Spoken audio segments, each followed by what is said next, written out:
Coming at you full-fledged, it's your boy Regg, with another video for y'all, man. Welcome, YouTube. Coming straight in, hit that like button, man. Comment at the beginning, middle, and end of the video. Share for others to see. Subscribe if you're new. Hit that notification bell so you can be notified every time I drop. And before we get straight into this, man, let me give a shout out to the real Eleezy, man. In one of his latest videos, he shouted out all the LDBC members, man. Not just LDBC members, but YouTubers, period, that be on the basketball thing, man. We really out here doing our thing. We out here trying to give our perspective that the television, mainstream media isn't, you know. We want to give our perspective out there, and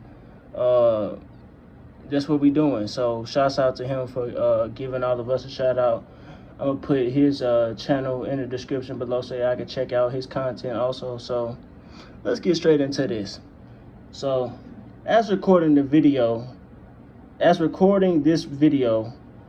we're now at least one game into the 2022 NBA Conference Finals. Now on the West, we have the Golden State Warriors facing the Dallas Mavericks. Now in last night's game, it was a 25-point victory for the Warriors, 112-87. And on the East, which we're gonna be focusing on in this video, we have the Miami Heat facing the Boston Celtics. And the results of that game on Monday was, if I can go, let me check that out real quick. The results of that game, I don't have it pulled up, but it ended up in a victory for the Miami Heat in game 1. It's time for our Memorial Day sale on the Sleep Number. Sorry about that. And if you watched my latest video on the conference semifinals recap, you noticed that I mentioned a lot of people are forgetting that the Miami Heat are still the best team in the playoffs. They are still the number 1 seed. They're the only number 1 seed still in the playoffs. And they've been consistent all year. And in this video, I just wanted to give a take on the Heat's all-star shooting guard / small forward, Jimmy Butler. Now, I just got to say this. If Butler is to win a championship leading this Miami Heat team, he'll be one of only 6 NBA superstars. He'll be one of only 6 superstars in the NBA. Now, we know what my definition of a superstar is, but for the people who don't know, we're going to go through it again. My definition of a superstar is a player who has had regular season and postseason success with the hardware to prove it. Now, if you're a superstar, you have to have at least 2 out of the 3 awards. You have to have a championship, a league MVP, and or a finals MVP. You have to have at least 2 of the 3 awards. And we know that in the NBA right now, there's only 5 people that can say that they have at least 2 out of the 3, if not all 3 awards. And these are the only 5 superstars in the league now. You got Giannis Antetokounmpo, Steph Curry, Kawhi Leonard, Kevin Durant, and LeBron James. Those are the only 5 superstars in the league right now. And Butler, with this playoff run, if he keep going how he's going, he got the potential to be on that list.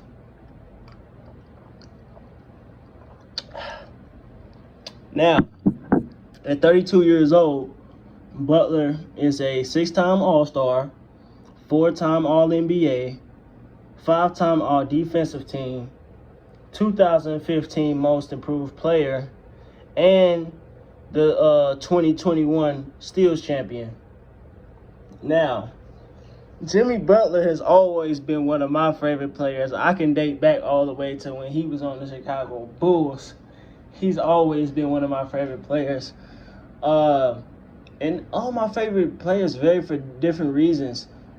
Jimmy Butler, JaVale McGee was always one of my favorite players. Kawhi Leonard, Spencer Dinwiddie has became one of my favorite players over the years. Who else? Devin Booker, Chris Paul was always one of my favorite players. That's what Chris Paul made me a Clippers fan back in the Lob City days. And there's some other players all throughout the league, but Jimmy Butler has always been one of my favorite players. And from him coming into the league, let's look up something real quick. I got my laptop right in front of me, and I will use it on this video. Coming into the league in 2011 as a Raw. When was he drafted? I think he was drafted in the second round. I don't know. But he wasn't a high prospect coming out of Marquette in 2011 from being a defensive specialist, just raw talent on the Bulls, to taking over from D Rose after D Rose got riddled with injuries on the Bulls, to becoming the dog, the veteran on the Timberwolves, surrounded by a bunch of kitty cats at the time, being Karl Anthony Towns, some would say, Andrew Wiggins, who's now doing his thing and just made his first All-Star team this year on the Golden State Warriors as a role player, which he is. He's not a franchise player, but he was surrounded by those guys in Minnesota. Then he probably at that time was in his best situation in Philly with talent-wise with Ben Simmons and Joel Embiid, but he was kind of asked out because those two weren't just mature enough. Joel Embiid, he still got some maturity issues to fix. You know, he was just whining about not winning the MVP award while his team was on the brink of elimination this postseason. And Ben Simmons, we don't even need to speak on that. We don't even need to speak on what's going on with Ben Simmons right now. And I haven't forgot the video I said I was going to make a while ago about Ben Simmons is coming. So, yeah, he had that. Then they were eliminated by the Raptors in 2019 in that great 7-game series where Kawhi and Leonard hit one of the greatest buzzer beaters in postseason history, NBA history. And now he's on the Miami Heat, where it seems like this is the perfect culture for him. He's around a bunch of dogs, and they all some dogs. They all some slept-on dogs is what I can identify the Miami Heat culture with. They always find some outcast and turn them into a straight beast. Jimmy Butler, just going through the history, Tim Hardaway Sr., Alonzo Mourning, P.J. Brown, Udonis Haslem, Shaq, D. Wade, Jason Williams, Gary Payton. Yeah, they always get Gary Payton at the end of his career. They always get the outliers, and they turn them into stray dogs, you know. And he's had some success so far in South Beach.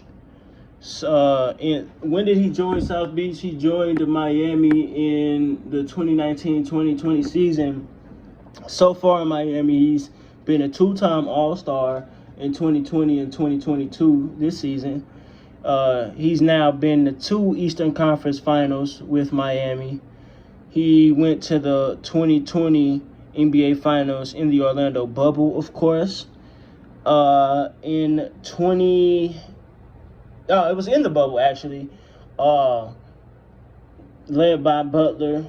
They won a 4-1 gentleman's sweep against the future NBA champions just the next season in the Milwaukee Bucks. So it seems that he just on that path. The path is coming. You look at the recent history. You look at history, all his accolades in the recent history. It looks like it's coming, man. The time is coming for Jimmy Butler to become a superstar. Looking at his 2022 playoff stats so far, well, these are the first 11 games. It's really not counting game 1, but in the first 11 games, playing almost 38 minutes a game at 37.8 minutes a game, Butler is averaging 29.8 points, 7.7 boards, 5.4 assists, 2.3 steals, and 0.8 blocks, with splits of 53.5% from the field, 34.8% from the three-point line, and 83.3% from the free throw line. Now, if you guys seen Game 1 of the Eastern Conference Finals against the Celtics, it was a two-way masterclass. One of the main plays I can remember in that game was I don't know what it was. It was a defensive play that started it by Jimmy Butler and some of the other Miami Heat team, some of his other teammates. Then he hit. It was back-to-back steals. Followed up by some fast break scores, and Jimmy Butler's been balling, man. Jimmy Butler has been balling this whole postseason. He's had multiple 40-point games. I think he's had a couple of triple-doubles. His defensive scheme on Trae Young leading to them winning in 5 games, and Trae Young being proved to be one of the league's more overrated players, averaging, I think, around 15 points off terrible shooting splits. He was completely neutralized. It wasn't just Jimmy Butler, of course. It was P.J. Tucker, Max Strus, Victor Oladipo, Kyle Lowry, those guys who helped in that great Heat scheme against Trae Young, the great, quote-unquote, the great scoring Trae Young. Butler completely outplaying and officially surpassing James Harden in terms of league rankings.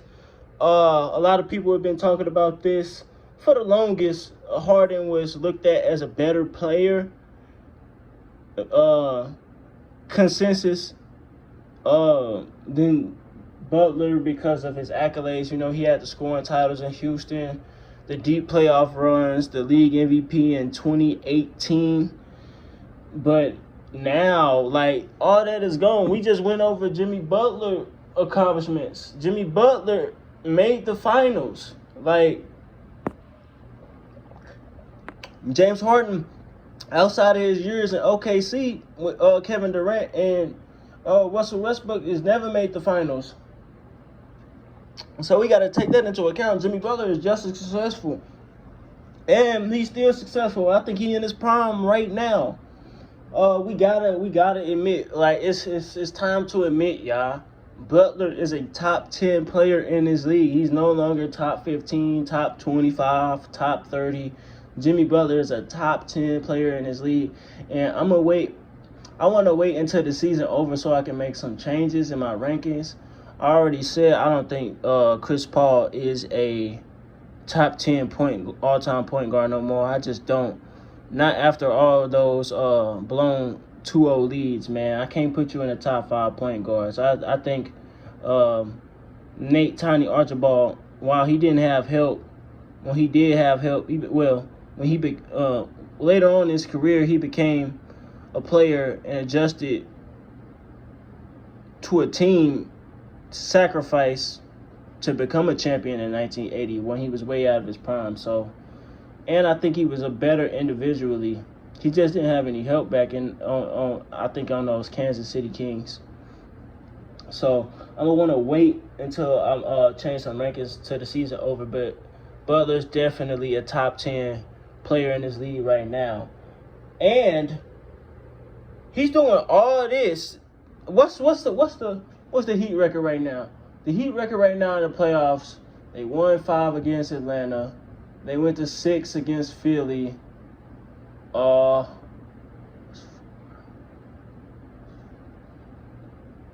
That's 8. They're 9-3 in the playoffs right now, and for most of these games, it's been without his championship point guard Kyle Lowry. Now, a lot of people sleeping on this Miami Heat team. A lot of people forget Kyle Lowry only been playing 5. He only played 5 games this postseason. He played, which was in the first round. I believe he only played the first round. He hasn't been playing, so he's been doing all this without a championship caliber point guard and Kyle Lowry. If they had him, who knows? They probably would have swept Philly. So we got to give this man credit. He already has the superstar intangibles. You know, he's a two-way player, like we said. He's a two-way player. He's a great leader. He hustles. He does not quit. If anything, he gonna play until he doesn't have any more left in the tank. Just look at that triple-double 40-point performance in the NBA Finals. We could contribute some of that to his escapades, his alleged escapades with Rachel Nichols. But we see that Jimmy Butler would go until he doesn't have any left. So he has the intangibles, and now it's all coming together where he has the tangibles. We saw his shooting splits. His shooting splits is 53.5%, almost 35% from the three-point line, and 83% from the free throw line. He has the splits. He can shoot. Like people love shooting. He can shoot. He can shoot. In fact, Jimmy Butler loved that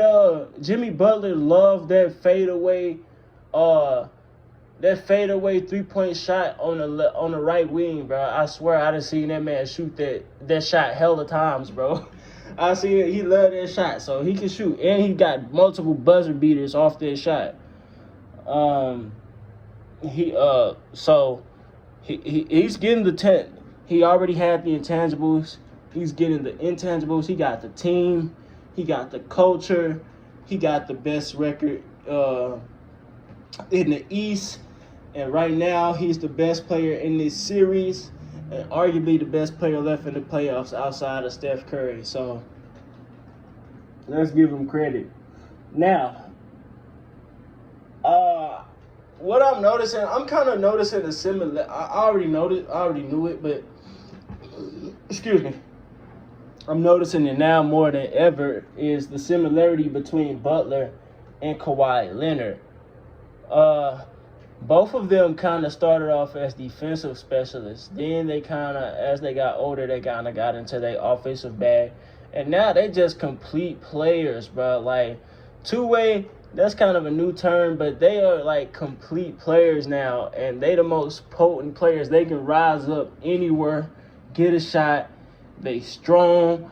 Like Jimmy Butler just said in the post-game interview at the Game 1, he loved the physical contact of his playoffs. He could get to the line.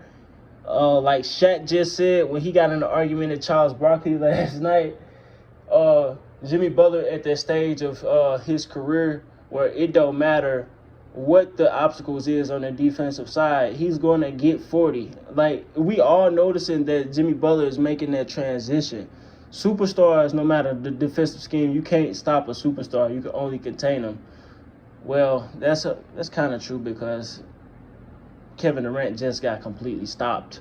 But the point is, if you're a superstar, you're going to find a way to score. And Jimmy Butler can find a way to score. He can get to the line. Like, I don't know what he averaging in free throw attempts, but he's getting to the line in these playoffs. So he can do it. And a lot of people don't remember this, but in the 2019 offseason, Jimmy Butler was considering going to my Clippers and joining Kawhi Leonard. A lot of people don't remember that.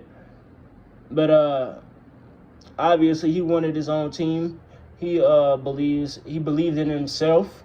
which is a great thing. Believing in yourself, and he gambled on himself to lead a team with Miami, and it's working. And he can possibly make his second finals in 3 years. So yeah, I guess that decision. So the point is he believed in himself, banked on it, and he was successful. And great minds think alike in Kawhi Leonard and Butler. And as I digress real quick, the Clippers will be back next season. My Clippers will be back next season, and they have to win the finals next season. They have to do that, or it's gonna be a failure for this Clippers as of now, because arguably we should already been 2-time champions if everything went right. And we going one last time with everybody healthy. We got Norman Powell and Robert Covington, but I didn't want to make this to a Clipper video, but yeah, I'm gonna leave that right there. But yeah, in this series, man, I gotta go with the Heat in 6, and my reasons for that are simple. They are the healthier team. The Heat have been resting for a minute. Game 7 between the Celtics and Bucks just ended Sunday. The Heat been resting since last Thursday. So they didn't have a couple of days to chill. They the healthier team. I think they have more capable defenders on the wing.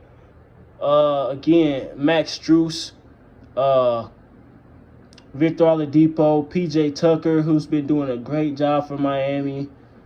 The Bucks really kind of fumbled the bag with not re-signing PJ Tucker. PJ Tucker has been doing his thing in Miami. Bam Adebayo, who can guard the wing. He got capability of guarding perimeter players. Who else? Tyler Hero.